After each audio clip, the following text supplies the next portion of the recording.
Good evening, everybody, and thank you all for joining us tonight. Safety Alliance Group Family Support Agency is joining us tonight. Maria Leiva and Irma Avelar are going to be the presenters, and tonight we're going to be discussing a little bit about domestic violence and just different types of domestic violence, and how you're going to be learning how or why victims that are in abusive relationships continue to remain in those. And also, you're also going to learn how you can help somebody who's in a domestic relationship find services that may be needed. So without further ado, ladies, go ahead. Hi, go ahead, Irma, I'm so sorry. No, you go ahead. All right, so my name is Maria Leiva. I'm the Program Director for Safety Alliance Group. Irma and I work together providing community presentations. So in our agency, we do work with victims of domestic violence, and we will talk a little bit about it. Go ahead, Irma. Hi, my name is Irma Avelar, and I work with Maria Leiva with Safety Alliance, and I'm a facilitator and community outreach representative for Safety Alliance. And like she said, we work with victims of domestic violence. Do you want to start, Maria, or you want me to? Yeah, if you can put the next slide, Irma. Okay, so in Safety Alliance Group, we work in collaboration with Los Angeles Court, San Fernando, Venice, and right now with this new technology, we even have cases from Long Beach, Las Vegas, and Bakersfield, and different other locations. So we do take cases from the criminal court, family court, and also through the DCFS department. We do a variety of services within our agency.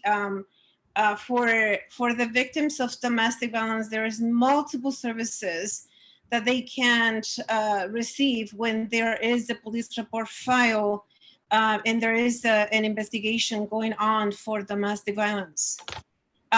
In multiple locations, we do have clients coming with our agency having multiple cases, perhaps the family court if they have a restraining order, and also the children's court if they have a social worker involved. If there is a police report filed and the victim cooperates with the investigation, they might qualify for the Victims of Crime program, which pays for services, for relocation services, therapy for the entire family that has been exposed to abuse, and also they have other services within that program. We have working collaboration with several agencies helping the clients to apply for the U visa program. So we help them with the process of the clinical part so they can apply for the U visa, and we refer the clients with our local attorneys, and the ones that we use the most is the San Fernando Legal Services. When the family applying for the U visa program, there is also another program through the Department of Children's Social Services that the social worker can sign the certification, so they don't have to wait until the detective signs the certification. But we do have a very good relationship with the LAPD, and Irma works very close with the different police department divisions. So we can work very close with them and provide faster services for victims of domestic violence. Unfortunately, sometimes when there is a victim of domestic violence and there is a police report file and DCFS department is getting involved, it's very scary. It can be very scary for anyone. I don't know how many of you here have filed for a police report, but it can become very intimidated. And especially if there is a DCFS department involved, it can be also a very scary situation for the clients. So when they come into the program, we not only have to work in the clinical part with them and guide them through the process, but we also have to help them to navigate the legal system.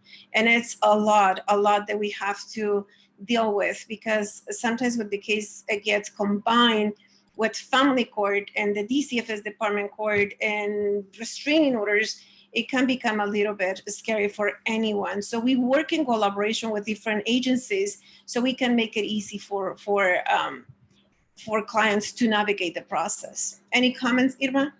I wanted to just say, touch on two topics. When it comes to LA Police Department, if you are going to try to get a police report or talk to anybody regarding domestic violence, they do have a domestic violence victims advocate. So they have a detective and a program, specifically police officers and advocate that work for those cases.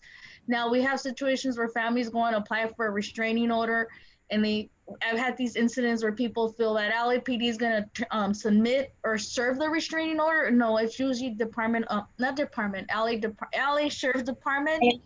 So for instance, if Van Nuys, you go to Van Nuys, you do the restraining order, you go to the Sheriff's Department, and the Sheriff's Department is the one that does the restraining orders. Now, when it comes to Burbank area, I'm not sure how that works, but I know that they do also have the Sheriff's Department in this area. But restraining orders, the Sheriff's Department serves the restraining order, not LAPD. Right, right. And also to file for a restraining order, we like to prepare the clients. We like to talk to them a little bit about what is domestic violence. It's not easy process to file for the restraining order. And sometimes the entire family has to be included, depends on the case. If the children has been also exposed to the abuse, or the children has been abused on any way during any altercation, so it's always good to have the children involved in the restraining order. But not only that, we have to educate the clients on what is abuse. Unfortunately, sometimes when we talk about cultural beliefs, sometimes within the Latino community, they might not see abuse if it's been a slap or emotional abuse, controlling abuse, maybe what do you call it? Controlling with technology. And there is a lot of things that it will be good to put in the restraining order. But not only that, when there is a restraining order filed by a victims going through so many emotions, and sometimes they don't want it to file for a restraining order for the father of their children or the person. They still have feelings for it. So it's a lot that we have to work with them prior for them to file for restraining order. Also, when there is a DCFS case involved, and the children has been taken away and the victim is victim of abuse, it's a mix of emotions that they have to deal with. Not only that they don't have the children with them, they don't have the money to pay for rent because if they're due to the abuse, they were not working, or they lose their jobs, and they lose already one income in the family. There is a lot for them to think of.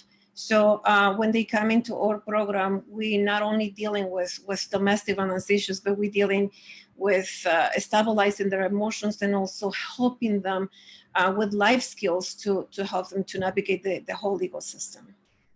I think too, when it has both, a lot of times people think when you have a criminal case or a family court and you have DCFS that they're combined, they're two different courts. So when we have a family that has both courts, we work with them on how to maneuver both of the courts and how to understand which court, what they represent and what they're there for, because they get a little bit confused with Van Nuys Court or San Fernando Court or what is Department of Children's Services. So we really go in depth of helping them what each one is there for.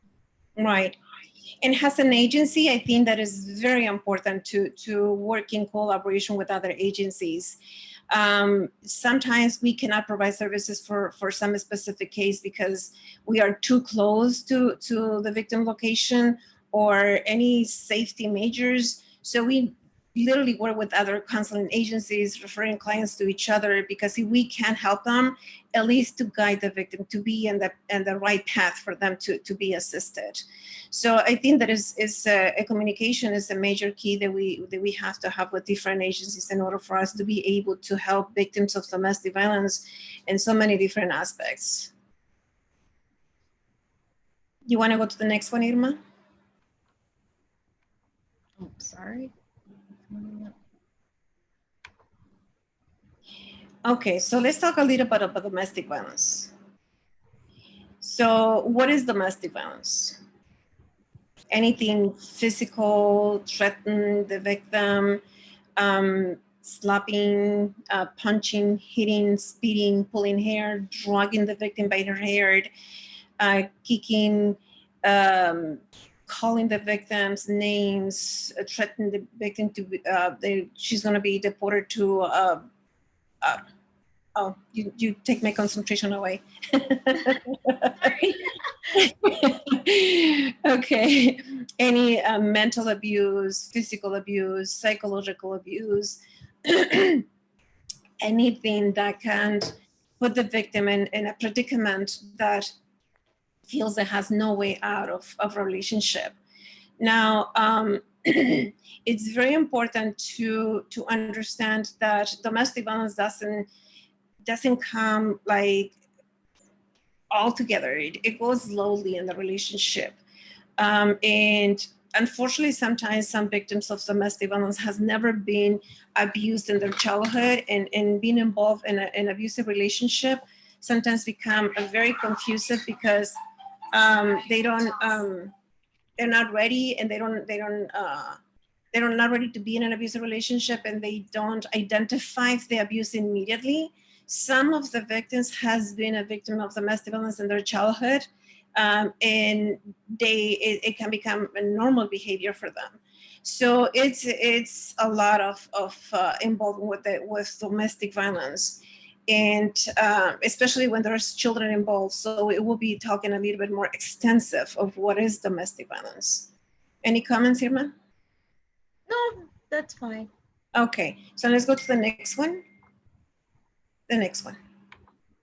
Okay, domestic violence, any emotional abuse, physical abuse, psychological abuse, sexual abuse, financial abuse, child abuse, legal abuse, and isolation. And that is only some of the abuse when it comes to domestic violence.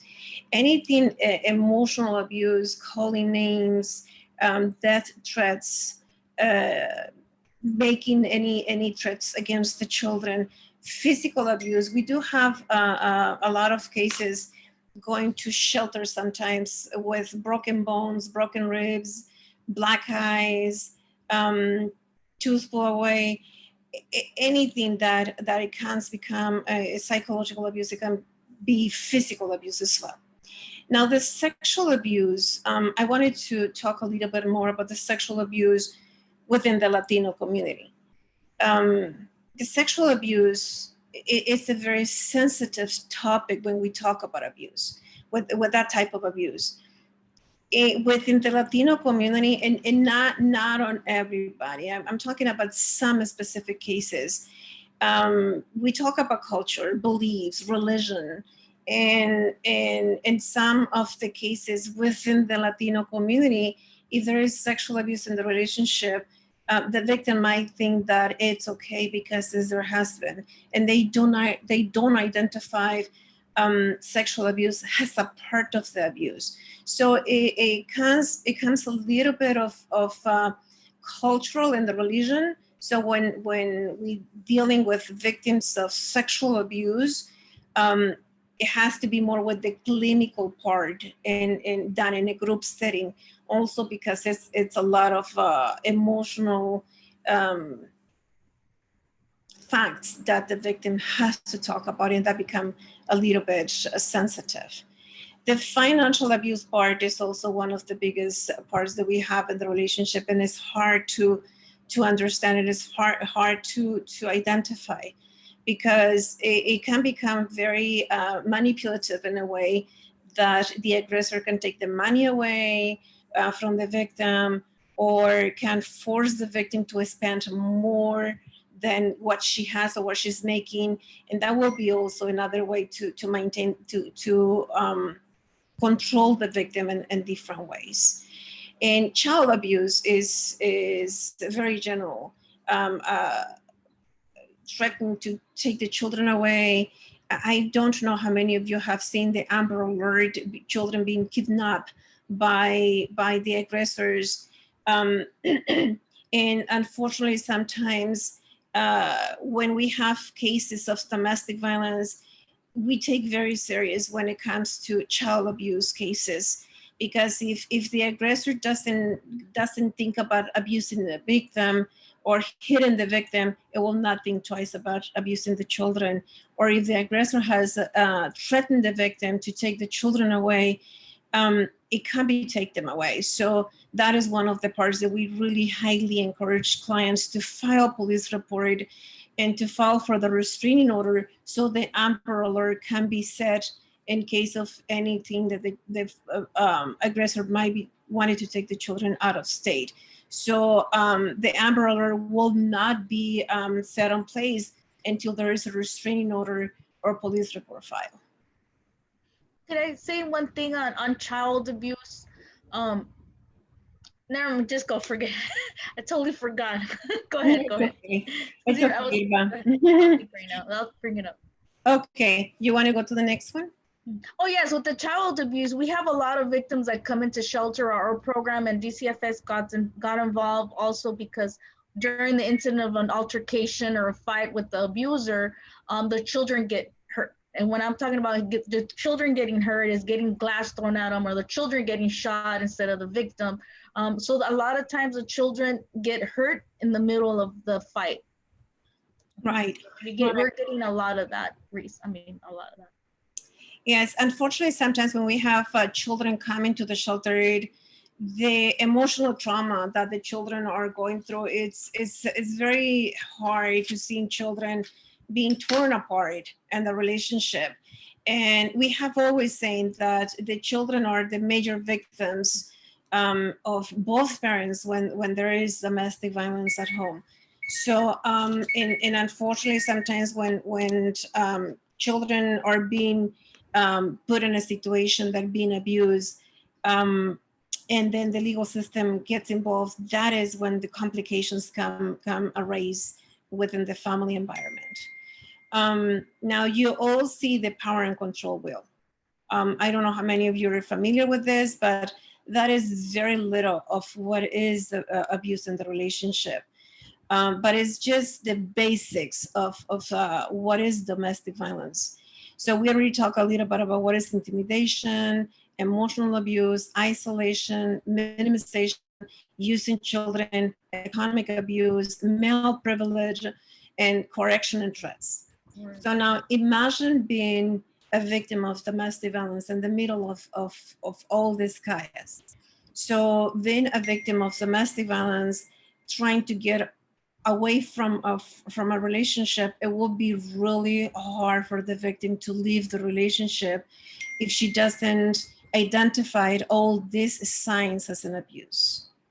So, and that is the reason why a lot of victims of domestic violence stay in abusive relationship, because they're not only dealing with the fact that leaving the family or being separated on the relationship, but they're also dealing with their emotional trauma. So what happened when there is domestic violence abuse in the relationship, the victim's self-esteem is being affected tremendously, that she might be afraid to leave the relationship. She doesn't want it to fail in the relationship. She doesn't want it to leave the children with a father. The relation, it might be also a big factor of the reason why victims of domestic violence stay in the relationship, because they have the belief that until death tears apart, they can leave the relationship, and they don't want it to fail the family. They probably don't have enough money to leave. So not only so many different factors that the victim is going through by leaving the relationship, but they also have to deal with the trauma of being called emotional abuse, like you're stupid, good for nothing, you're not going to be able to make it, no one going to believe you, no one cares for you. In the isolation, when they've been isolated in the relationship, they might not have any friends, family, shelters. They probably don't even know that shelters exist. So resources and resources is very important to have ready for victims of domestic violence, because in a lot of the cases, many cases that we have coming to the shelters, right, Irma? Many of the cases, there is the first time being in the program, Irma and I work in a battered women's shelter I've been in a shelter for 30 years. That shelter has been open for 35 years. And there is other shelters that they've been open for 50 and over years. But some victims of domestic violence never heard about shelters before. And many of the times when they come into the shelter, it is their last resort. Sometimes they've been forced by the DCFS department. Sometimes they've been forced by the LAPD to go into a shelter. And sometimes they don't even want it to be in the shelter because they don't know what to expect. And they're not only that they dealing with their emotional trauma and the fear of being alone and leaving the relationship behind, and the fear to losing their children, and their fear that thinking that everything the aggressor tells them that will be happen and might be happen. So it's a lot for them. So when they come into the shelter for the first time, it takes time for them to process what they're going through. Most of the shelters are only for 30 days. And by the time that the victim of domestic violence realizes what she is, the type of a situation that she's in, so it might be take 2 weeks, 3 weeks, probably the 4 weeks in order for them to understand what's going on in their lives, in order for them to start making changes. Now, think about, they're not only dealing with their emotional trauma, but they're also dealing with the legal part that they have to file for the restraining order.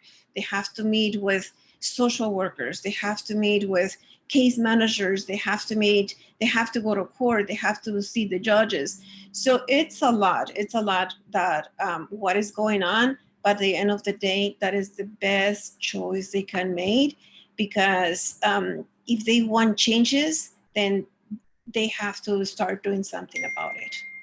Any questions? I have one thing. A lot of times the victims come into domestic violence because it's the first fight they've ever had, but they've been married for 5-10 years, and they don't identify as all this other abuse, coercion, and threats, machismo, the economic abuse, the verbal abuse. They don't put that as abuse, because a lot of victims feel that abuse is only hitting. But once they identify what is abuse, they're baffled by it because they realize that they've been abused. They've been in an abusive relationship for many years. So it's just educating them on what is abuse and how to get out of that relationship. And obviously we do parenting, and DCFS gets involved. So we're helping them. It's a big team of people helping them to be safe and for their children, for their trauma to heal. I mean, it's 30 days that they're there, but those 30 days is just the beginning of a whole, I would call it like a little sand of grain, the little grain of sand to help them overcome that. So yes, it takes a lot. It takes a lot. And I work in the shelter for 30 years, and I don't think that I will be able to do it myself. It's really hard, but at the same time, it's a beautiful place.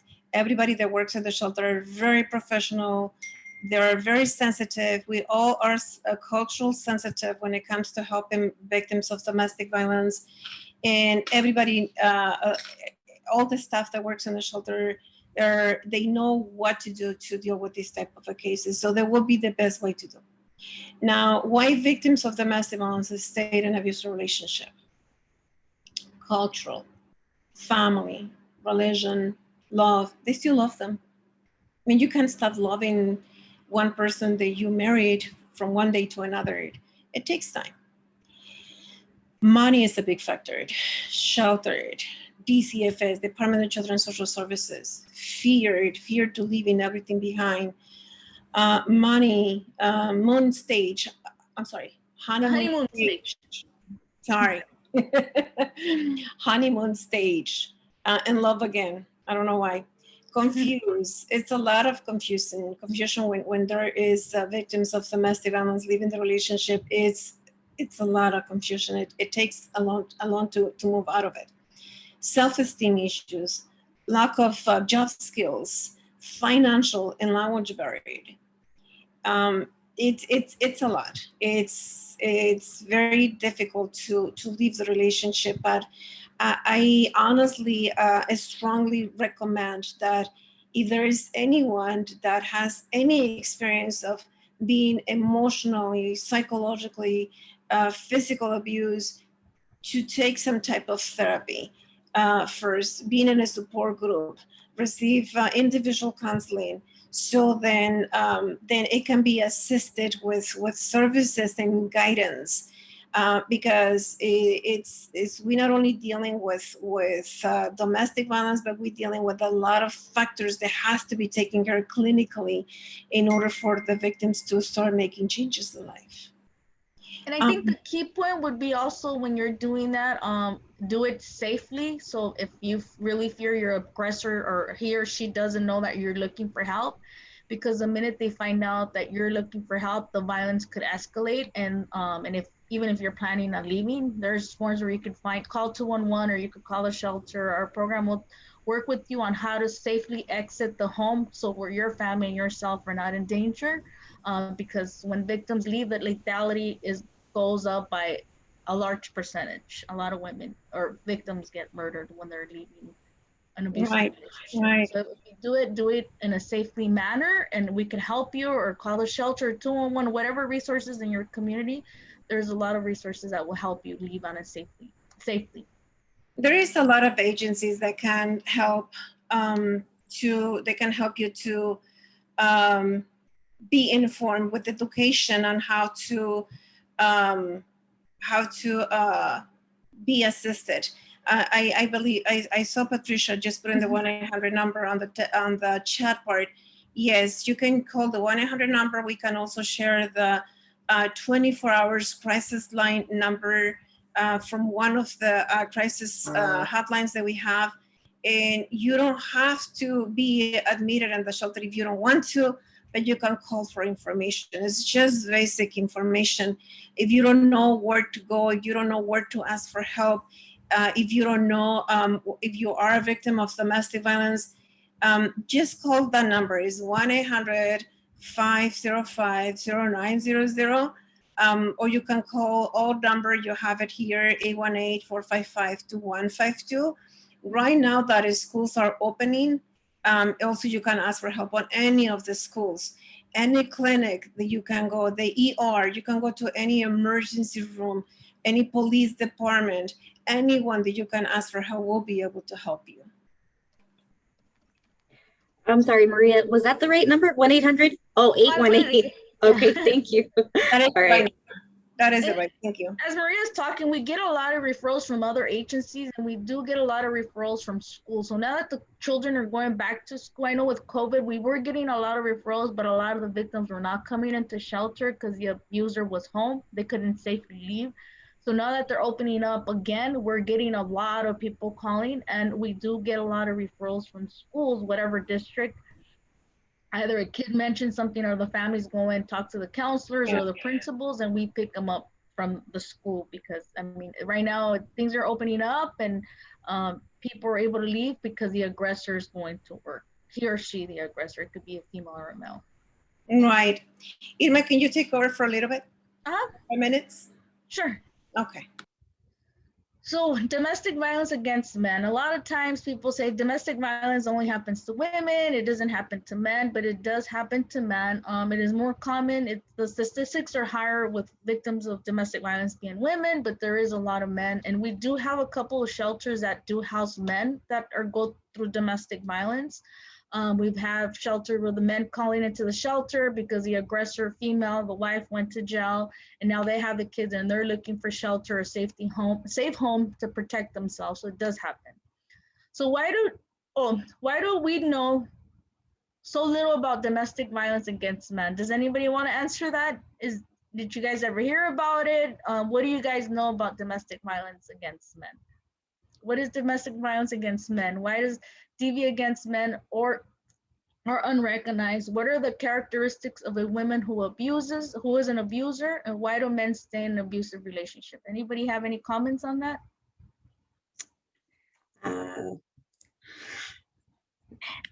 I think I can say something, sorry. Maybe they decide to stay because they don't see it as abuse, or maybe they're embarrassed to say, how come, the women or my wife that is less, powerful or less strong, right? Mhm.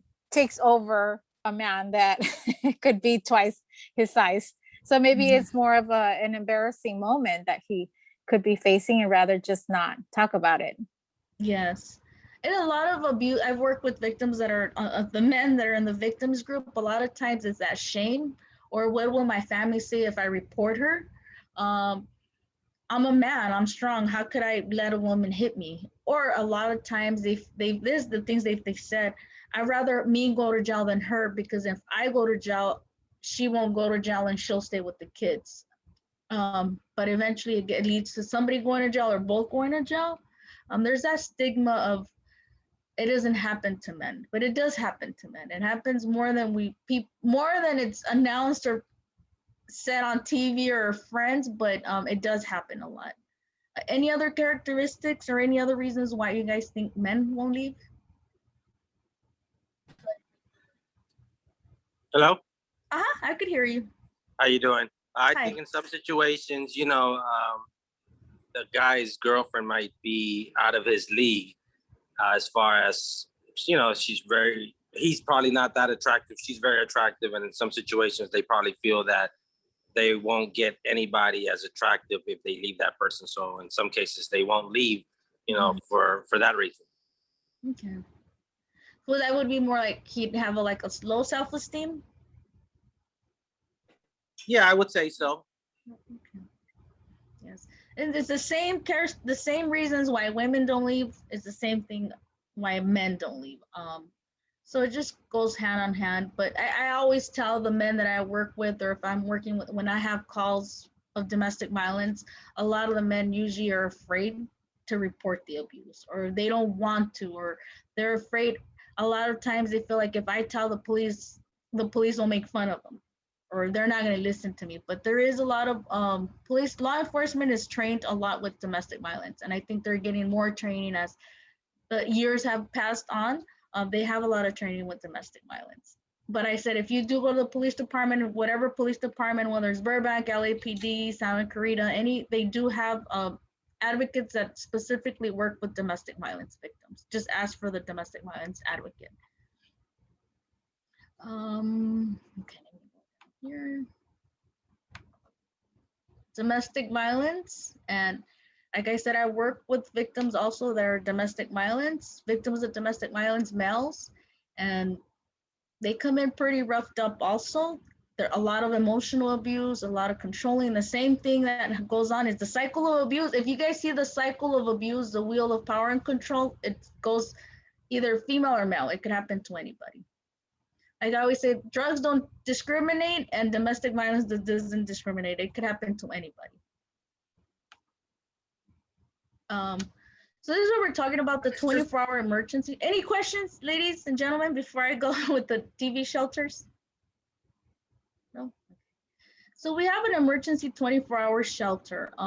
This is our DV shelter that we work with, but we work with 35 other LA County shelters, all the way from Oxnard to Orange County and San Bernardino. So if I have a family that calls our shelter, it could be referred by school, LAPD, police, law enforcement, Department of Children's Services, or it could be somebody that's at home and they realize that they don't want to be in that situation. They're fear for their life, their husband or spouse is abusing them. So they call our crisis line, and they don't have to have a police report. You don't have to have a restraining order. If it's a victim of domestic violence, they identify as a victim of domestic violence, we bring them into the shelter.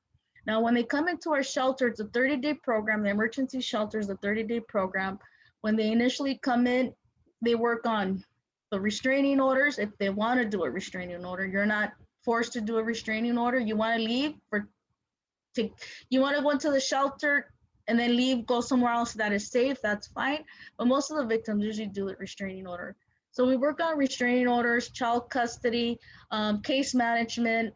So we have a case manager that works with them on what their plan is, what they want to do. What is every victim that goes into the shelter, every case is different. So they work specifically on each person's needs.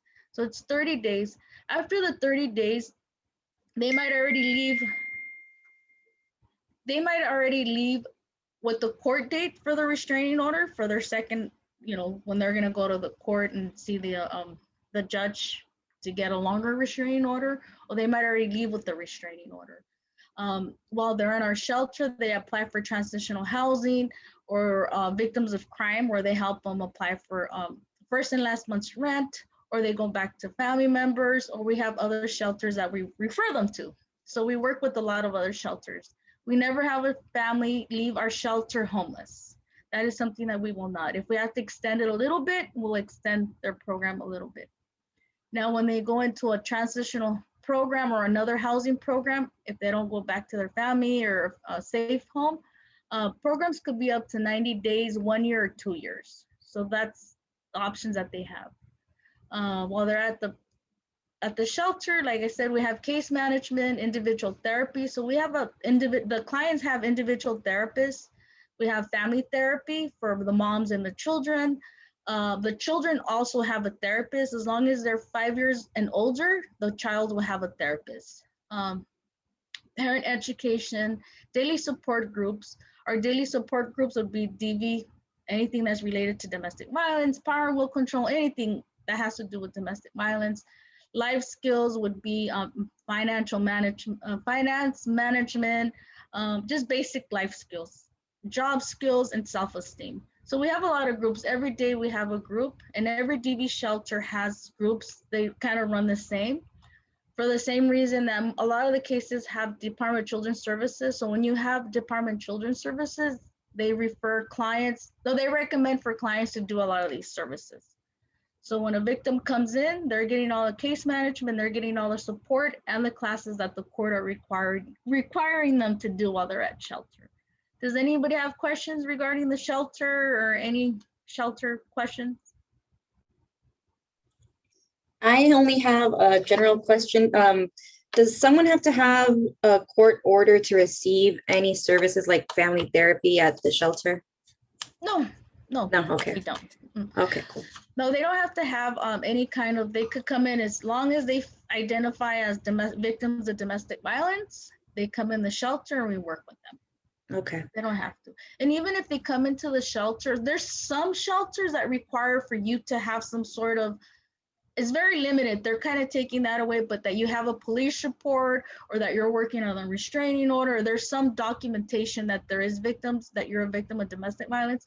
We don't require any of that. We do the intake, it's a 3-page intake, and we'll identify all their needs and we bring them in. A lot of times victims are afraid to go into domestic violence shelters because they fear that it might be, how would you call it? Their living situation might be in a big room with a bunch of families. Most DV shelters are not like that. They usually have their own room, or they might share a room with another family, but they have their own space. And I have a question. Go ahead. Thank you, Irma. My question is, do you have the appropriate accommodations for, let's say if I do go to the shelter for an autistic child with behavioral problems? Yes, we do. Okay, and another question, although I may have living situation where I have my own apartment, yet I fear for my life because this other person knows where I live, can you still provide shelter for that or no? If you want to leave, yeah, we do. Like if you don't feel safe in your home, you don't have to have a police report or anything. If you don't feel safe at home, there's domestic violence, we bring them in. We are open 24 hours, 7 days a week, and we get all those calls. Yes. Kind of like seeking safe haven kind of place. Yes, our DV shelters are like, I don't know if you've heard of Haven House, we're Hope South. We are safe homes. Okay, I just wanted to ask that because I do have my own apartment, but I sometimes don't feel safe here. So I just wanted to see if that small transitioning pause that could give me a breather type of thing. Yes, there is. There is. Okay, thank you. Any other questions regarding shelter? Oh, I was mentioning, sorry, the 211, depending what area you live in, I know that Lisa put in a number, the 1-800 SAFE number, or you could, I don't know if that's the National Domestic Violence Hotline, if you have a family member. They work all over the United States. We even get calls in our line from Missouri, from New York. family are leaving, want to flee the state into another state. So we will bring them into the shelter as long as there is a court order that they're able to leave their children that they're able to leave with their children out of state.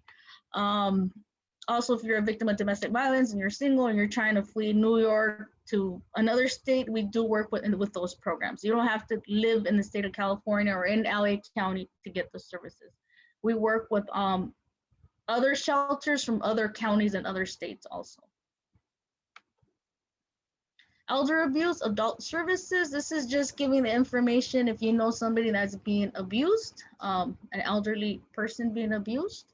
So we have a hotline. We do have our counseling services in North Hollywood. Also, there's a Jewish Family Services. They have senior citizen center. They do exercise. They do, how do you call it? Tea time. So if you have an elderly person that needs to go out of the home and have some fun services, we do work with Jewish Family Services. They're located on Coldwater Canyon and Victory. So there is a lot of services for senior citizens, but we also have that number. If you know a senior citizen that's being abused, we have the hotline there. They also have the in-home care support services. If you have a family member that's 65 and older, somebody could get hired to take care of them if you're returning back to work, because a lot of people are at home. So you have a lot of options also for senior citizens. And it's not just Jewish Family Services, they're all over the county. I know they have a Jocelyn Center too. They're opening up in Burbank where the seniors are going little by little going back into the community. Any questions regarding that? Okay. How to help a victim of domestic violence. Listen, believe, respect their situation, guide them to service, and keep it neutral. I'm going to ask a couple of you guys. If one of your friends comes to you and tells you they're going through domestic violence, what would be the first thing that you would respond to them? Anybody? Are you okay? Do you feel safe? That's great. Yes. Listening. Sometimes we have victims that turn to their family or their friends and they might get misguided. What might be something that might be misguided, or you might misguide a victim?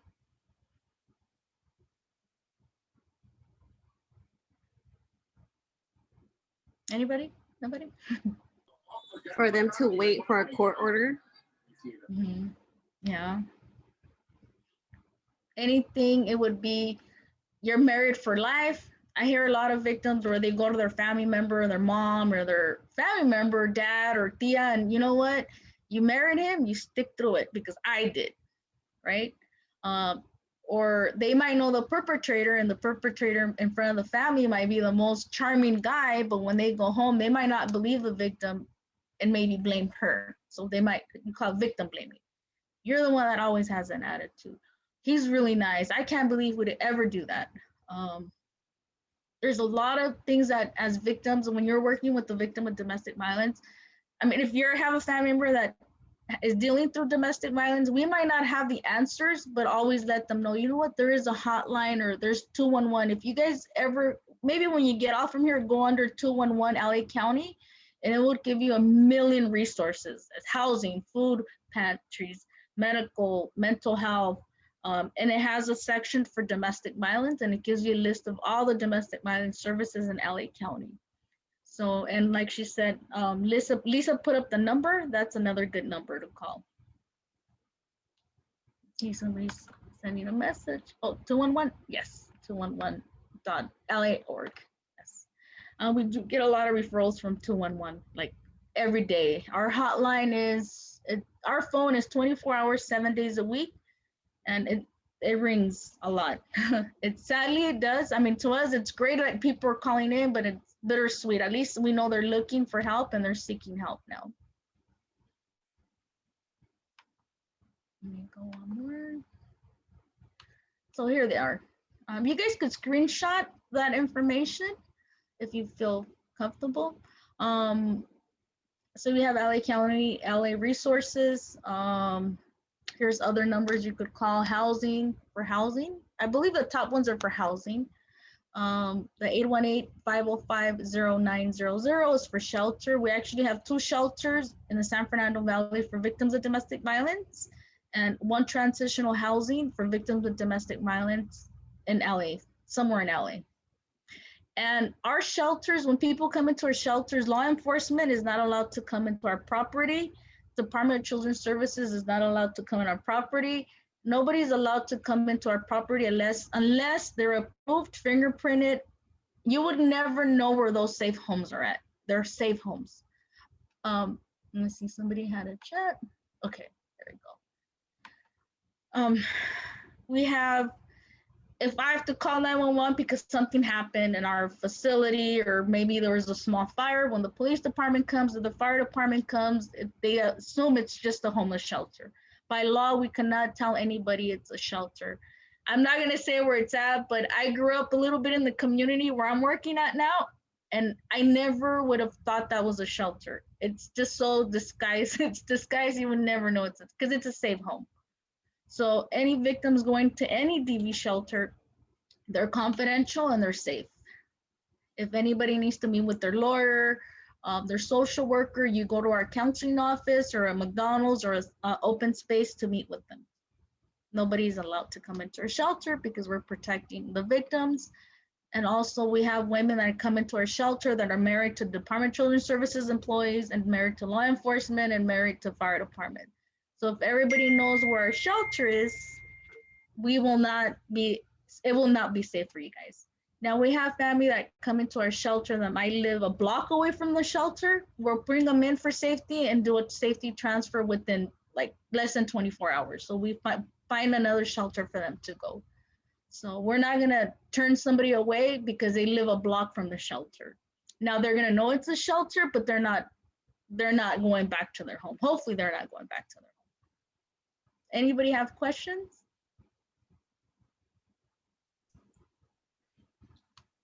Seems that we don't have any questions. No. Okay. No. All right, so I guess that'll conclude our session for tonight. One last thing, I wanted to thank Irma and Safety Alliance Group for also donating the $25 gift card to one of the winners. And I don't know if you guys want me to announce the winners right now, but I can do it. Do you guys feel comfortable? All right. Yes. Okay. She knows who she is. Rosemary Martinez is the winner for tonight. So congratulations, Yay! Rosemary. No wonder she Thank put you the so little much. happy. Oh, I didn't know, actually. I didn't know. I was just saying, yes, say it. Thank Yeah, you. so you were the Thank lucky you one very much. tonight. Yes, and Thank you, I don't everybody. know. Huh? Oh, I was saying thank you, everybody, for having us. Oh, thank you, Irma. Thank you. So I just have one announcement left. So next week, I urge you guys to join us for Money Matters. Brian will be discussing, let me see, I'm sorry, simple ways to manage your cash flow, also increasing your cash flow. So please RSVP for that. And if you guys also want to participate in the other gift card giveaways that we're doing for this month, next week is also the last eligible workshop for you guys to attempt to win those 2 gift cards. So it's going to be a $25 gift card for the 99-cent store and a $25 gift card to Panda Express. So just feel free to send me the information. And if you guys need to contact Safety Alliance, please feel free to contact me and I'll reach out to Irma or connect you to Irma and her agency for whatever resources you guys might need as far as DV goes. You know what I think I forgot to tell you? Our Safety Alliance is our office. Our main office is located in Pacoima. It is on Osborne and Lower Canyon. That's one of our offices. But we do service Santa Clarita and all the San Fernando Valley. Now, because of the Zoom, we have people from all over LA County. I know Maria mentioned Las Vegas. So how Las Vegas works, if somebody lives in LA, and we have a lot of people that they pick up a case in Vegas because they got in a fight in Vegas, but now they're returning home to California, San Fernando Valley. So we work with the courts in Vegas to allow them to do their domestic violence or battery program in the county they live in. Because sometimes it's a really hard, the crime happened in Vegas. So sometimes they have to go, and you can't go once a week to do your classes or the victims in Vegas. So they're able to do them here in LA County. So that's, I wanted to clarify that. Thank you. Thank you for clarifying that. Thank you. I have a question. Yes. So to contact the Alliance group, is the phone number ending in 2152, or is it the housing, the 818? Oh my gosh, I forgot. There we go. Yeah, 2150. 2150. Okay, got it. Thank you. Thank you. All right, everybody. We'll have a wonderful night, and thank you guys for joining us again. And we'll see you guys next Thursday at 6 p.m. Thank you. Have a good night. Thank you. Bye. Bye. Thank you.